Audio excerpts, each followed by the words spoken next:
आज मैं आपसे परमेश्वर के मार्ग पर भरोसा रखने के विषय में परमेश्वर का वचन जो है ना वो बांटना चाहता हूं। आइए हमारे साथ वाले से एक बार कहें, परमेश्वर के मार्ग पर भरोसा रखें। अपने आप से भी एक बार कहें, परमेश्वर के मार्ग पर भरोसा रख।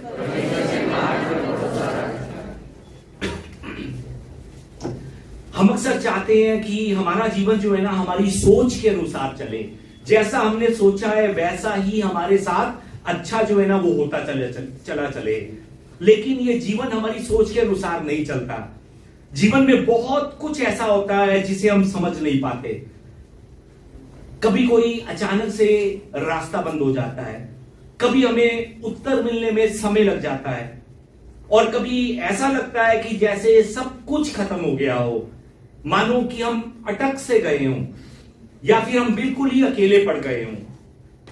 जब हमारी सोच के अनुसार कुछ नहीं होता तब सच में हम जो है ना हम लोग जो है ना निराश होते हैं।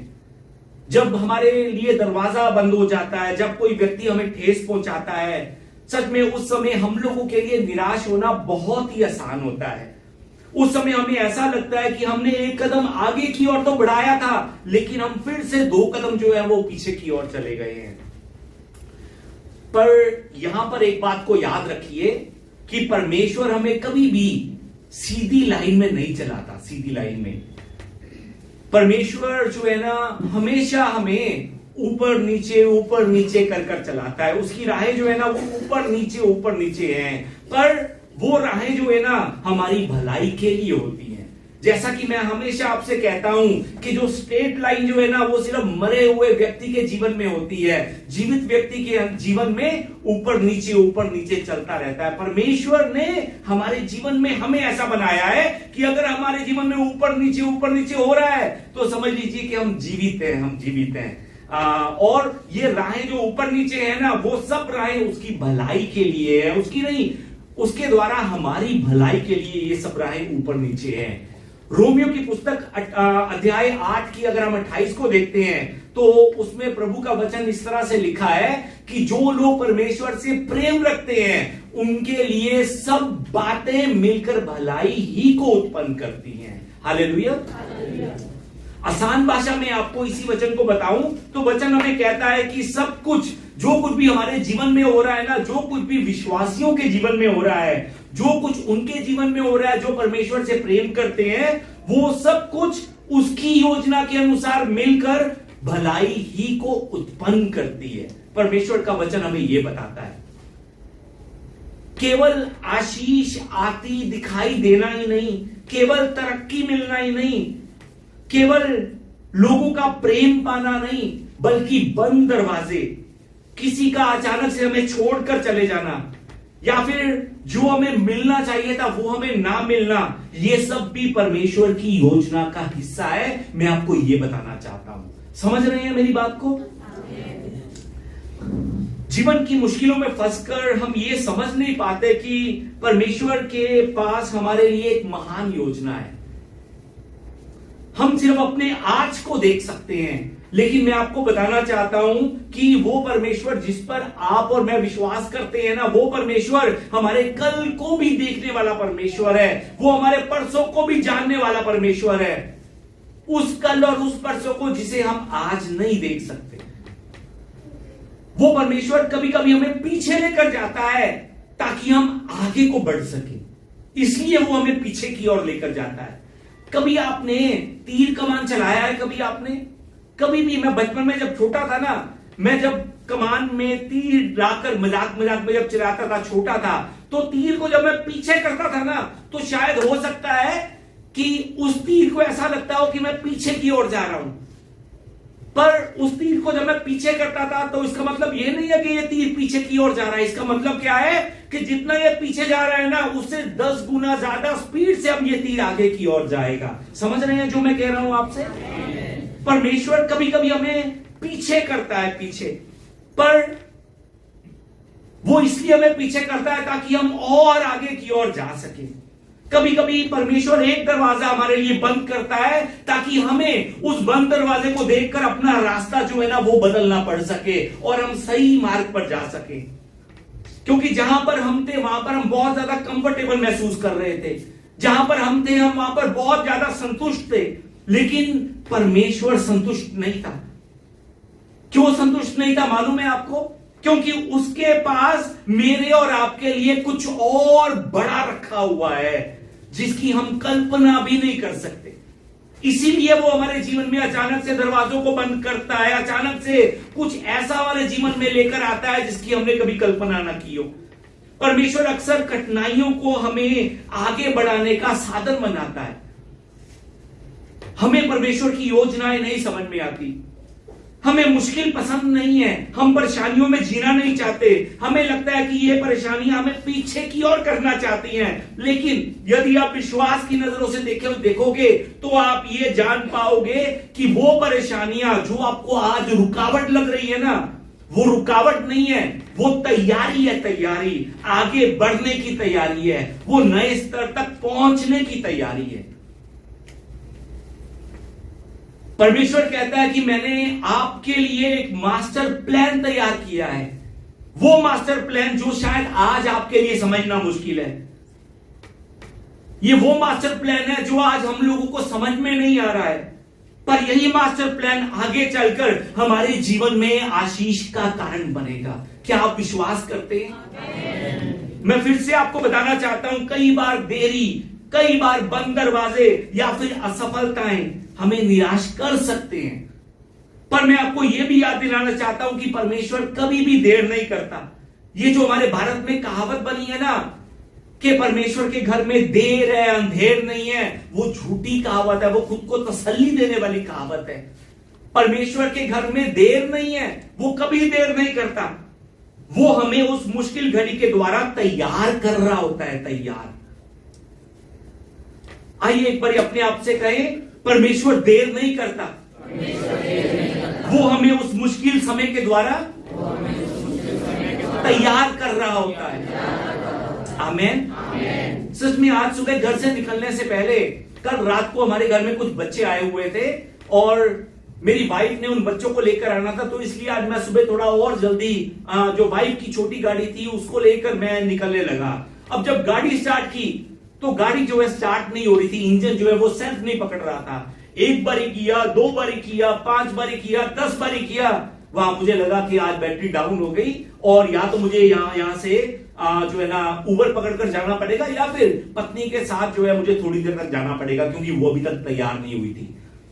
लगातार प्रार्थना कर रहा था, प्रभु सच में क्या इच्छा है इसमें भी आपकी, प्रभु आज वचन जो मैंने बांटना है वो मैं जानता हूं कि जो कुछ भी मेरे जीवन में हो रहा है ना, वो सब कुछ आपकी योजना के अनुसार हो रहा है। 10 मिनट बीत गए, 12 मिनट बीत गए, मैंने हार कर निराश होकर पत्नी को फोन लगाया कि जितना जल्दी हो सकती है उतनी जल्दी तैयार हो जा, मैं नीचे ही खड़ा हूं, गाड़ी स्टार्ट नहीं हो रही है, हम इकट्ठे ही चलेंगे 15-20 मिनट बाद। तो गाड़ी में बैठकर वो समय जो है ना प्रार्थना कर रहा था, परमेश्वर सच में क्या योजना है, क्या योजना है, क्यों ये गाड़ी स्टार्ट नहीं हो रही। फिर मेरे ध्यान में आया कि जो कलीसिया की जो चाबी है, क्योंकि नीचे आप सबको मालूम है कि लॉक लगता है, कि कलीसिया की जो चाबी है वो तो मेरी अपनी गाड़ी में पड़ी हुई है। और फिर मैंने जो है ना उस अपनी गाड़ी से जब कलीसिया की चाबी को निकाला और फिर बैठकर प्रार्थना कर सेंट मारा, तो एक पल के अंदर वो गाड़ी जो है स्टार्ट हो गई। मुझे लग रहा था कि ये गाड़ी स्टार्ट नहीं होगी, सच में कुछ ना कुछ मुसीबत पड़ गई है, बैटरी डाउन हो गई है या कुछ और हो गया है। वो मेरी सोच थी मेरी, पर परमेश्वर की योजना क्या थी कि ये अगर इस ठंड के मौसम में ये सुबह 8 साढ़े 8 बजे अगर निकल गया तो इसको बाहर जाकर परेशान होना पड़ेगा, गाड़ी में बैठना पड़ेगा, नहीं तो वापस घर की ओर आना पड़ेगा, ये परेशानी ना उठा सके। इसलिए सच में वो गाड़ी स्टार्ट ही नहीं हुई। कब तक नहीं हुई? जब तक वो अनुग्रह की चाबी जो मुझे ऊपर तक लेकर आती है, जब तक वो मेरे हाथ में नहीं आ गई। समझ रहे हैं? परमेश्वर देरी नहीं करता, वो हमें तैयार कर रहा होता है, तैयार। परमेश्वर के घर में देरी नहीं है, हर एक चीज उसकी योजना के अनुसार चल रही होती है। पर अब हमारे जीवन में सवाल यह है कि क्या आप परेशानियों के बीच में भी परमेश्वर पर भरोसा रखेंगे? सच में हमारे लिए सवाल अब यह है कि क्या आप तब भी परमेश्वर की शांति में बने रहेंगे जब ऐसी बातें हो रही हो जो आपको बिल्कुल भी समझ में ना आ रही हो? क्या आप तब भी परमेश्वर के शांति में बने रहेंगे? मैं आपको बताना चाहता हूं कि परमेश्वर पर किया विश्वास ये वो विश्वास है जो तूफानी जीवन में भी शांति प्रदान करता है। ये वो विश्वास है। उदाहरण के तौर पर आपको बताऊं कि आपने मेहनत की लेकिन आपको मेहनत का फल नहीं मिला। आपने किसी के साथ भलाई की लेकिन उस व्यक्ति ने आपको धोखा दिया, वो आपको छोड़कर चला गया। अब ऐसे समय में मन उदास हो सकता है। ऐसे समय में हम उदासी में परमेश्वर से कह सकते हैं कि परमेश्वर ये तो न्याय नहीं है। परमेश्वर आप सब कुछ देख रहे हैं, मेरे साथ क्या हो रहा है, आप कहां पर हैं परमेश्वर, आप चुप क्यों हैं परमेश्वर। हम सब ये बातें कर सकते हैं मुश्किल समय में, लेकिन ये अपनी परेशानी को देखने का सही दृष्टिकोण नहीं है। परमेश्वर चाहते हैं कि हम अपनी परेशानियों में भी इधर उधर मत भागें।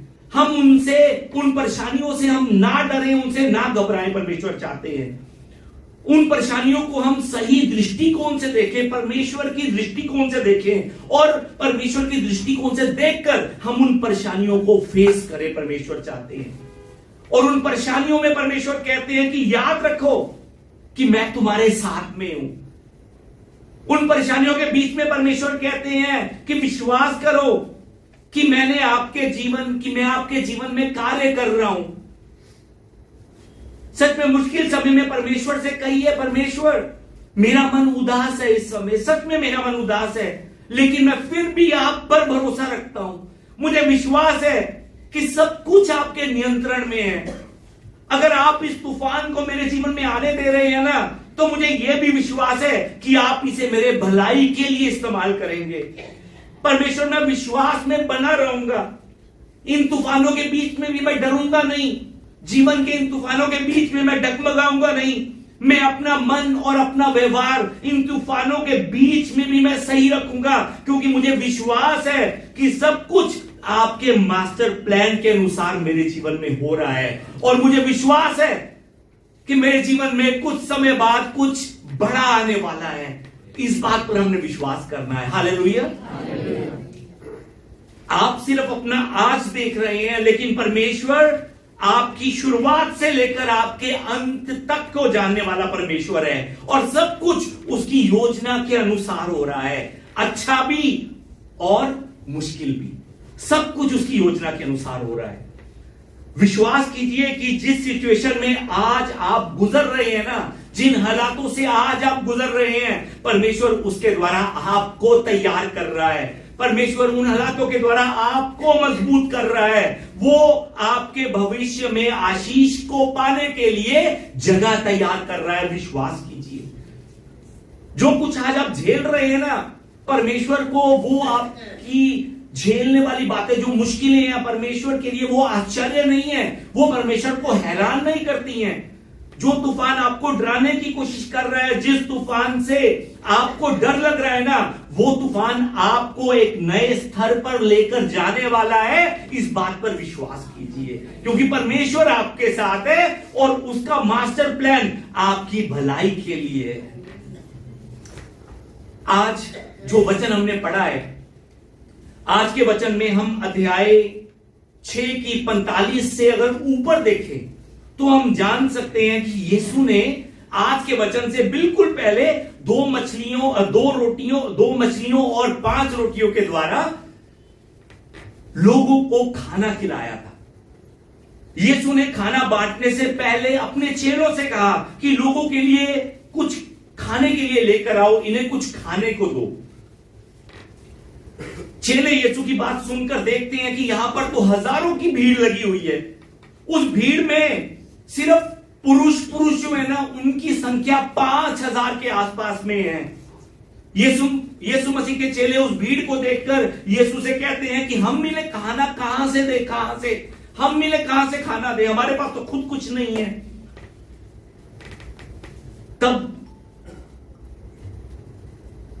तब यीशु ने, हम सब जानते हैं कि किस तरह से उस भीड़ को खाना बांटा।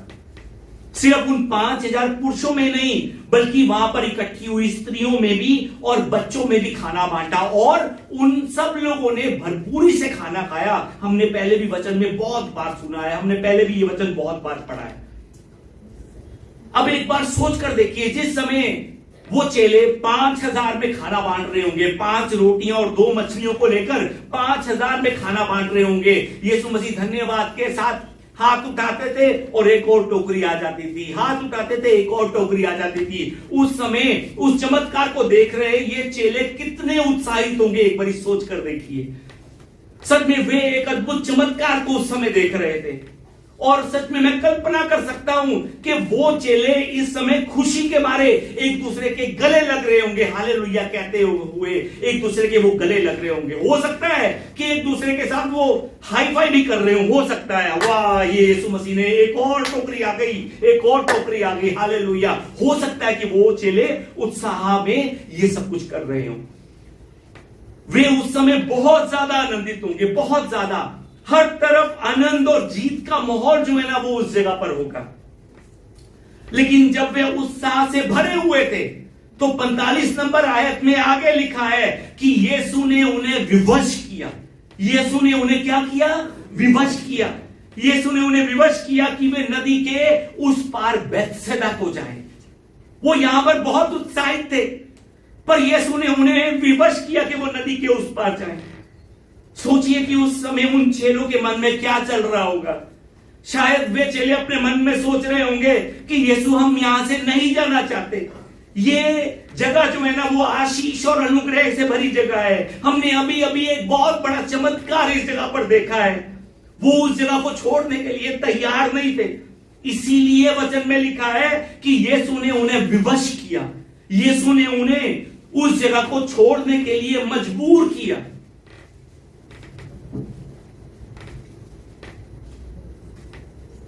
समझ रहे हैं जो बात आपसे कर रहा हूं? उनके लिए वो जगह स्वर्ग से कम नहीं थी। उनके लिए वो जगह आशीषों से भरी नहीं, आशीषों से कम नहीं थी। उनके लिए वो जगह अनुग्रह से भरी जगह थी। पर यीशु ने उन्हें विवश किया कि वो उस जगह को छोड़कर बैतसैदा को जाए, नदी के उस पार को जाए। और जिस समय मजबूरी में विवश होकर वो यीशु की बात को मानते हैं, वो किश्ती में बैठते हैं, नाव में बैठते हैं, तो वचन में आगे हम देख सकते हैं जो आज हमने वचन पढ़ा है कि उनके जीवन में बड़ी परेशानी आ गई। वे बहुत बड़ी परेशानी में फंस गए। वो जाना नहीं चाहते थे। यीशु ने उन्हें विवश किया। विवश होने के बाद उन्होंने यीशु के कहे अनुसार चलने का मन तैयार किया और यीशु के कहे अनुसार चले और उनके जीवन में बहुत बड़ी परेशानी आ गई। उस समय उनके जीवन में एक तूफान आया और उस तूफान को देखकर वे सभी चेले घबरा गए, क्योंकि सब कुछ उनकी सोच के विरुद्ध हो रहा था। सब कुछ उनकी सोच से अलग हो रहा था। उनमें से उन 12 चेलों में से कुछ मछुआरे भी थे। उन्हें मालूम था कि तूफानों के अंदर नाव को कैसे कंट्रोल किया जाता है। लेकिन यहां पर परिस्थिति जो थी वो बहुत ज्यादा खतरनाक थी। तूफान जो था वो बहुत ज्यादा हैवी था। उन्हें अब यह नहीं समझ में आ रहा था कि वो लोग अब कैसे बचेंगे। उन्हें लग रहा था कि वो इसी तूफान में, इसी नदी में डूबकर वो मर जाएंगे। उन्हें वो ऐसा लग रहा था। उन्हें लग रहा था कि अब उनका सब कुछ खत्म हो जाएगा, सब कुछ। अब यहां पर जिस बात की ओर मैं आपका ध्यान लेकर जाना चाहता हूं वो बात यह है कि यीशु ने खुद उन्हें उस तूफान में भेजा था। ध्यान से सुनिएगा, यीशु ने खुद उन्हें उस तूफान में भेजा था। यीशु को मालूम था कि कुछ पल बाद परेशानी आने वाली है। उसे मालूम था कि ये चेले उस परेशानी में, उस तूफान में, ये डर और संदेह से ये लोग जूझेंगे। उन्हें मालूम था। लेकिन यीशु को यह भी मालूम था कि ये जो चेले हैं वो किनारे तक भी पहुंचेंगे। यीशु को यह भी मालूम था। समझ रहे हैं बात को? सिर्फ ये मालूम नहीं था कि इनके जीवन में तूफान आएगा, सिर्फ ये मालूम नहीं था ये डर जाएंगे, ये घबरा जाएंगे। यीशु को यह भी मालूम था कि ये चेले किनारे तक पहुंचेंगे। और अगर यीशु को भरोसा ना होता कि किनारे पर ये चेले नहीं पहुंच पाएंगे या फिर ये तूफान में डूब जाएंगे, तो यीशु उन्हें उस पार जाने के लिए विवश ही ना करता। कभी कभी परमेश्वर हमें भी आशीष और अनुग्रह की जगह को छोड़कर नाव पर चढ़ने के लिए मजबूर करता है, विवश करता है। सच में हमें यह बात समझ में नहीं आती। हम जानते हैं कि परमेश्वर हमारा मार्गदर्शन कर रहा है, हमने परमेश्वर की आशीषों को देखा है, लेकिन अब जब हम उनके कहे अनुसार आगे बढ़ते हैं तो अचानक से आंधी और तूफान जो है ना वो हमारे जीवन में आ जाता है। और ऐसे समय में हम परमेश्वर से कहते हैं कि परमेश्वर क्यों, मैंने तो कभी सोचा नहीं था कि मुझे ऐसी परेशानी का सामना करना पड़ेगा। परमेश्वर मैं तो सही था, फिर यह परेशानी मेरे जीवन में क्यों आई है। परमेश्वर मैं तो सही था, फिर यह बीमारी मेरे जीवन में क्यों आई है। परमेश्वर मैं तो सही था, फिर मेरे परिवार में यह समस्या क्यों आई है। परमेश्वर मैं तो सही था, फिर मुझे ही क्यों इतनी आर्थिक समस्या उठानी पड़ रही है। और अचानक से हम खुद को एक तूफान के बीच में फंसा हुआ पाते हैं। चेले भी उस तूफान के बीच में थे, वे अपनी नाव को डूबने से बचाने की पूरी कोशिश कर रहे थे। वो पूरा जोर लगा रहे थे कि हमारी किश्ती जो है ना वो किनारे लग सके, हमारी किश्ती इस तूफान में ना डूब सके। कुछ समय पहले यही चेले जीत का उत्सव मना रहे थे, हालेलुया हालेलुया कह रहे थे। वे जीवन के सबसे अच्छे समय में थे और अब वे अपने जीवन के लिए संघर्ष कर रहे हैं। वे शायद उस समय उस किश्ती में बैठकर उस तूफान से लड़ते समय वे शायद अपने मन में सोच रहे होंगे कि क्यों यीशु ने हमें इस नाव पर चढ़ने के लिए कहा, क्यों यीशु ने हमें फंसा दिया, क्यों यीशु ने इतनी बड़ी मुश्किल में हमें डाल दिया। वे चेले उस समय उलझन में होंगे, वे चेले उस समय निराशा में होंगे, वे चेले उस समय हताश होंगे, वे चेले इस समय डरे हुए होंगे। ये सब कुछ सच्चाई है कि वो डरे हुए थे, वो निराश थे, वो उलझन में थे, वो हताश थे, ये सब सच्चाई है। पर जीवन की दो बड़ी सच्चाइयां और आपको मैं बताना चाहता हूं। जीवन की दो बड़ी सच्चाइयों में से एक सच्चाई, पहली सच्चाई कि बहुत से लोग सोचते हैं कि तूफान जो है ना वो सच में ये प्रमाण है कि परमेश्वर मुझसे नाराज है, वो मुझे डांट रहा है। पर मैं आपको बताना चाहता हूं कि तूफान इस बात का प्रमाण नहीं है कि परमेश्वर आपसे नाराज है। बहुत से लोगों के जीवन में जब तूफान आता है, बहुत से लोग कहते हैं पास्टर जी प्रार्थना कीजिए, मुझे लग रहा है कि परमेश्वर मुझसे नाराज है। हाँ, नाराज होने पर भी तूफान आता है, पर एक तूफान होता है अनुग्रह का तूफान। अगर आप में से किसी के जीवन में तूफान चल रहा है तो विश्वास कीजिए कि आप परमेश्वर की योजना के ठीक बीच में खड़े हुए हैं। विश्वास कीजिए इस बात को। परमेश्वर आपको आराम के लिए नहीं बल्कि विकास के लिए तैयार कर रहा है। अगर आज आपके जीवन में तूफान आया हुआ है तो यह पहली सच्चाई है जीवन की। और एक और सच्चाई दूसरी आपको मैं बताना चाहूंगा कि मनुष्य परमेश्वर के हर एक काम को नहीं समझ सकता। बहुत से लोग कहते हैं कि मैं समझ गया परमेश्वर क्या करना चाह रहा है, मैं समझ गया। पर मैं फिर से बताना चाहता हूं कि मनुष्य परमेश्वर के हर एक काम को नहीं समझ सकता। मनुष्य इतना पवित्र नहीं है कि वो परमेश्वर के उस मास्टर प्लान को समझ ले जो परमेश्वर ने मेरे और आपके लिए तैयार किया है। परमेश्वर कहता है कि तेरी और मेरी सोच में जमीन आसमान का फर्क है। तेरी और मेरी योजनाओं में जमीन आसमान का फर्क है। अब यहां पर विश्वास क्या है मालूम है आपको? हम कहते हैं हम प्रभु यीशु पर विश्वास करते हैं। विश्वास क्या है? ध्यान से सुनिए। जब कुछ समझ में ना आए तब भी परमेश्वर पर भरोसा करना विश्वास है। जब परमेश्वर आपको आशीषों की जगह से उठाकर तूफान में ले जाए, जब आपको जीत नामुमकिन लगे तब भी परमेश्वर पर भरोसा रखना, यह विश्वास है। जिस समय चेले डर और चिंता में संघर्ष कर रहे थे तब लगभग रात के 3 बजे हुए थे और उस लगभग रात के सुबह के 3 बजे यीशु मसीह खुद पानी पर चलकर उनके पास आते हैं। उस समय चेले जो थे वो बहुत ज्यादा घबराए हुए थे। उन्होंने उस तूफान में पानी पर चलते किसी को आते हुए देखा और उन्हें लगा कि कोई भूत चलता हुआ आ रहा है और वो डर के मारे चिल्ला उठे। और जैसे ही वो डर के मारे चिल्लाए, ठीक उसी समय 50 नंबर आयत में लिखा है, यीशु मसीह उनसे कहते हैं, मैं हूं डरो मत, मैं हूं डरो मत।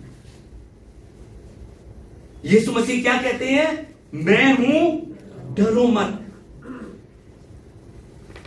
आज हो सकता है कि आप भी किसी तूफान का सामना कर रहे हो, आपकी सेहत में, या फिर आपकी आर्थिक स्थिति में, या फिर आपके पारिवारिक संबंधों में आज तूफान आया हो, आज मुश्किलें आई हो। ऐसे समय में आप परेशान हो सकते हैं, ऐसे मुश्किल समय में आप चिंताओं में डूब सकते हैं। हो सकता है कि ऐसे समय में आपकी रातों की नींद उड़ जाए, आपकी रातों की नींद खत्म हो जाए। लेकिन परमेश्वर आज इस समय इस जगह पर बैठे आप सबसे कहता है कि मैं हूं, डर मत। मैं हूं, डर मत। मैं तेरी बीमारी से बड़ा हूं, मैं तेरी कमी से बड़ा हूं, मैं तेरे भविष्य को संभाल सकता हूं। मैं हूं, डर मत। मैं तेरे साथ में हूं, मैं इस तूफान में भी तेरे साथ में खड़ा हुआ हूं। अगर तू इस तूफान को पार नहीं कर पाता तो मैं तुझे कभी भी इस किश्ती पर बैठने ही ना देता। डर मत, मैं हूं, डर मत। प्रभु यीशु कहते हैं, प्रभु यीशु कहते हैं कि डर मत और अब शांत हो जा और जान ले कि मैं तेरा परमेश्वर हूं। जान ले कि मैं तेरे साथ में हूं और तुझे कभी भी अकेला नहीं छोड़ूंगा। जब तू जल में से होकर जाए तो मैं तेरे संग संग चलूंगा।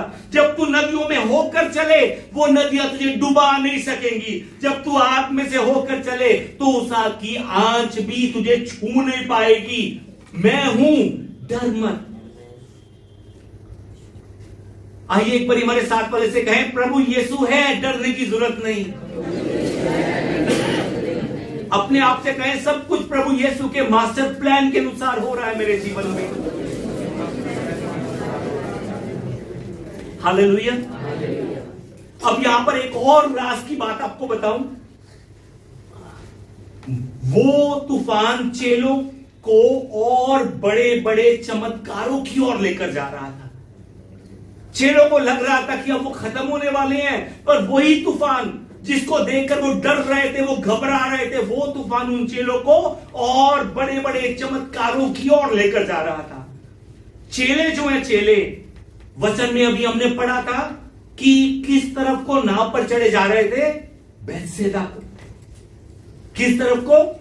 बैतसैदा को। चेले जो है वो बैतसैदा की ओर जा रहे थे, लेकिन वो तूफान इतना तेज था कि वो तूफान उन्हें किसी और ही नगर को ले गया। 53 नंबर आयत, 53 नंबर आयत को जब हम पढ़ते हैं तो ऐसा लिखा है कि और वे पार उतरकर गेनेसरत में पहुंचे और नाव घाट पर लगाई। ध्यान से समझिए, एक फोटो आपको दिखाता हूं। ये गलील की नदी की तस्वीर है। इस समय चेले जो है ना वो तबका में है। तबका में ये जो संतरी रंग का आपको दिख रहा है गोलदारा लगा हुआ तबका, इस समय चेले वहां पर हैं। ये तबका वो जगह है जहां पर यीशु मसीह ने 5 रोटियों और 2 मछलियों के द्वारा 5000 को खाना खिलाया था। ये जगह वो जगह है तबका। इस समय चेले यहां पर खड़े हैं। अब यीशु मसीह अपने उन चेलों को बैतसैदा से बैतसैदा में जाने के लिए कहते हैं। तबका से बैतसैदा, बैतसैदा उस तरफ को है जो लाल रंग का आपको निशान दिख रहा है। ये तबका है, यहां पर चमत्कार हुआ था। 5000 लोगों से ज्यादा ने इस जगह पर खाना खाया था। यीशु मसीह ने इन लोगों को तबका से बैतसैदा जाने के लिए कहा। कहां पर जाने के लिए कहा? बैतसैदा। तबका कहां पर है और बैतसैदा कहां पर है? आपको दिखाई दे रहा है नक्शे में।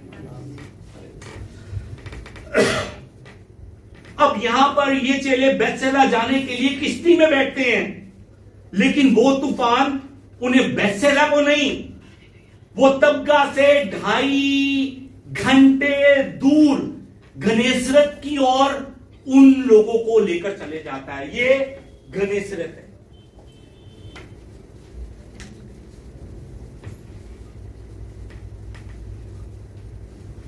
तबका से गनेसरत का सफर लगभग 2.5 घंटे का है। आपको लग रहा होगा नक्शे में तो वो बैतसैदा बहुत दूर लग रहा है, पर नदी का बहाव जो है ना वो इस तरफ को चलता है। बैतसैदा दूर नहीं है, बैतसैदा करीब में है। और नदी के स्पीड के अगेंस्ट किश्ती जो है वो गन्नेसरत को जाती है, यानी कि समय और ज्यादा लगता है वहां पर पहुंचने के लिए। फिलहाल ये बेथसेदा जो है ना, ये इलाका नाम से तो अनुग्रह का घर था, नाम से इस बेथसेदा जगह को अनुग्रह का घर कहा जाता था, परंतु ये स्थान जो था एक बंजर स्थान था, एक सूना स्थान था, और कोई भी इजराइल का लोग इस स्थान में इस जगह पर जाना नहीं चाहता था। ये लोगों के लिए अप्रिय स्थान था। लोग जो है ना, अगर कहेंगे कि हमने उस जगह को घूमने के लिए जाना है, तो उस जगह पर कोई भी जाना नहीं चाहता था। लेकिन ये जो गन्नेसरत जो जगह है, ये एक उपजाऊ जगह है, ये जगह हरियाली से भरी हुई जगह थी। वे गलील का उस समय में सबसे सुंदर इलाका था गलील का। अब जब वे गन्नेसरत पहुंचे, तो आगे वचन को जब हम पढ़ते हैं तो हम जान सकते हैं कि लोगों ने यीशु को तुरंत पहचान लिया, और 54 से लेकर 56 नंबर आयतों को जब हम देखते हैं तो हम जान सकते हैं कि वहां के लोग जो है ना, यीशु को देखकर आसपास के गांवों और नगरों से बीमारों को भर भर कर जो है ना यीशु के पास लेकर आ रहे थे। भीड़ इतनी ज्यादा थी कि लोग जो थे ना उस समय विनती कर रहे थे कि सिर्फ यीशु के वस्त्रों का आंचल जो है ना, आंचल यानी कि वस्त्रों का एक हिस्सा जो है ना, वो इनको छूने दीजिए। और लोग जब यीशु के वस्त्रों का एक हिस्सा, एक आंचल छूते थे, तो वो लोग भी चंगे हो जाते थे। इतने बड़े बड़े अद्भुत चमत्कार वहां पर हो रहे थे। अभी तक चेलों ने क्या देखा था? 5000 को खाना खिलाते हुए, पर यहां पर गिनती 5000 की नहीं थी, यहां पर लाखों की गिनती थी, लाखों की। बेथसेदा को छोड़ते समय, माफी मांगता हूं, तबका को छोड़ते समय ये चेले जो है ना वो निराश हुए होंगे, क्योंकि ये उस स्थान को छोड़ रहे थे, उस जगह को छोड़ रहे थे जो इनको लग रहा था कि ये अद्भुत चमत्कार की जगह है। वे समझ नहीं पा रहे थे कि क्यों अचानक से ये तूफान का सामना उनको करना पड़ रहा है। पर बाद में वो समझे होंगे, गन्नेसरत पहुंचकर वो समझ गए होंगे कि वो तूफान उनके जीवन में इसलिए आया कि वे चमत्कार की भूमि तक पहुंच सके, इसलिए वो तूफान उनके जीवन में आया। वे सोच रहे थे कि वे बेथसेदा की ओर जा रहे हैं, जो एक सूना इलाका है, जो एक बंजर इलाका है, लेकिन तूफान उन्हें गन्नेसरत को ले गया। तूफान ने उन्हें गन्नेसरत में पहुंचा दिया, उस जगह पर जहां हरी हरी चराइयां थी, उस जगह पर जहां पर अनुग्रह की भरपूरी थी, उस जगह पर जहां पर चमत्कारों की भरपूरी थी। आज अगर आपके जीवन में भी कोई तूफान आया हुआ है और ये तूफान थम नहीं रहा है, तो इसका मतलब है कि परमेश्वर का आपके जीवन में उद्देश्य अभी पूरा नहीं हुआ है। अभी भी आप किश्ती के बीच में हैं, बैठे हुए हैं, तूफान के बीच में जा रहे हैं, तो अभी भी परमेश्वर का उद्देश्य आपके लिए पूरा नहीं हुआ है। आज से सच में आपको भरोसा रखना है कि आपके जीवन में जो कुछ भी हो रहा है ना, वो सब कुछ आपके भलाई के लिए हो रहा है, आपके भले के लिए हो रहा है, और वो सब कुछ परमेश्वर के नियंत्रण में है। आपने विश्वास करना है इस बात पर। ये जीवन के तूफान आपको बंजर स्थान की ओर को नहीं, बल्कि हरी हरी चराइयों की ओर लेकर जा रहे हैं। आपको विश्वास करना है इस बात पर। ये तूफान रुकावट के लिए नहीं, बल्कि अद्भुत कार्यों को दिखाने की तैयारी है। इस बात पर आपको भरोसा रखना है। ये बंद दरवाजा, ये देरी, ये रुकावट, प्रार्थना का उत्तर ना मिलना आपको किसी बड़े उद्देश्य की ओर लेकर जा रहा है।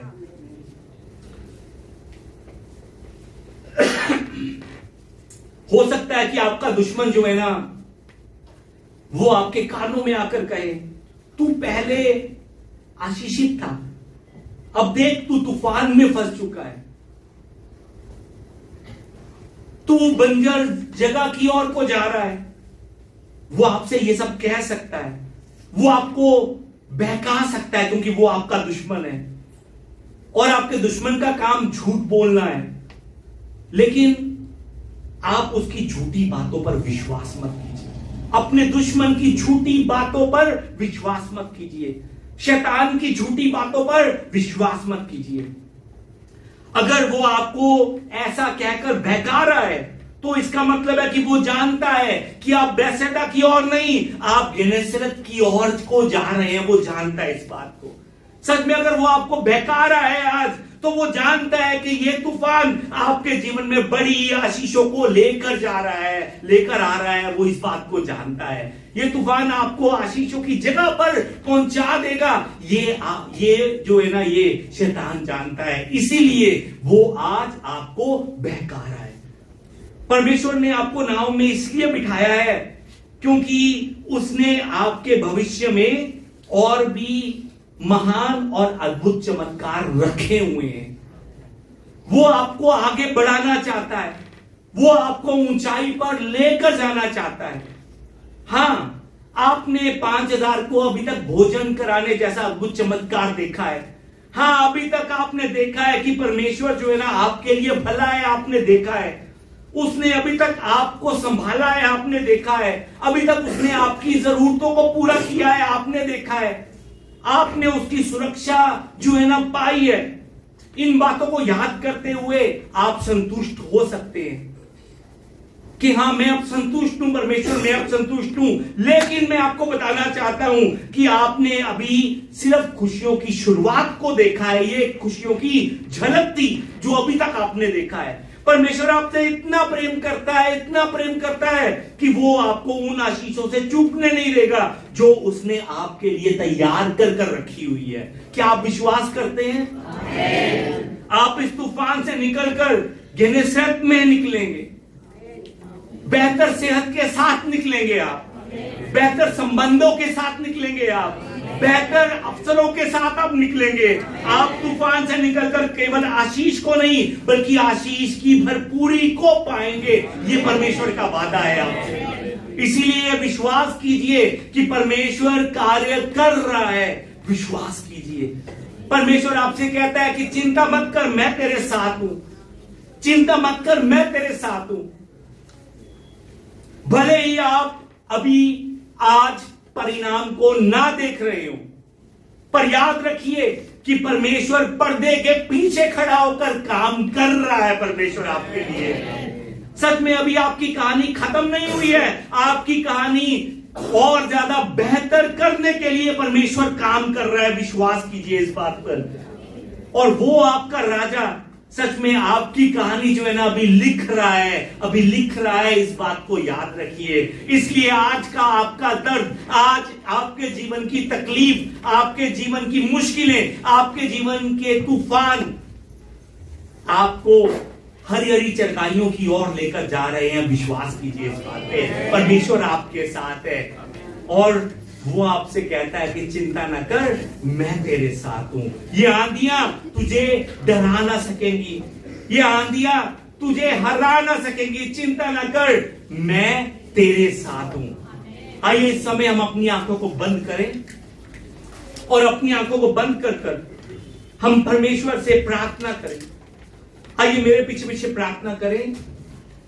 पिता परमेश्वर, मैं विश्वास करता हूं कि आप मेरे पक्ष में हैं। प्रभु, आज मैं अपनी सारी चिंताएं, अपना सारा दर्द, अपनी सारी निराशाएं आपके चरणों में रखता हूं। परमेश्वर, बहुत बार मैं समझ नहीं पाता कि मेरे जीवन में ऐसा क्यों हो रहा है। पिता परमेश्वर, मुझे मेरी समझ पर नहीं बल्कि अपने मार्ग पर भरोसा रखना सिखा। प्रभु, मेरे जीवन की निराशा को तू आशा में बदल दे। मेरी देरी को तू धीरज में बदल दे। मेरे तूफानों को तू शांति और आनंद में बदल दे। प्रभु, अब हम डर में नहीं, विश्वास में चलेंगे। हम शिकायत करते नहीं, हम धन्यवाद करते चलेंगे। हम अपने हालातों को देखते हुए नहीं, तेरे वचनों को देखते हुए चलेंगे। क्योंकि हमें मालूम है कि मेरे हालातों से बड़े आप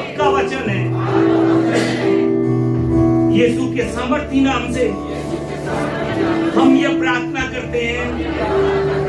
आमीन, आमीन, आमीन।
you.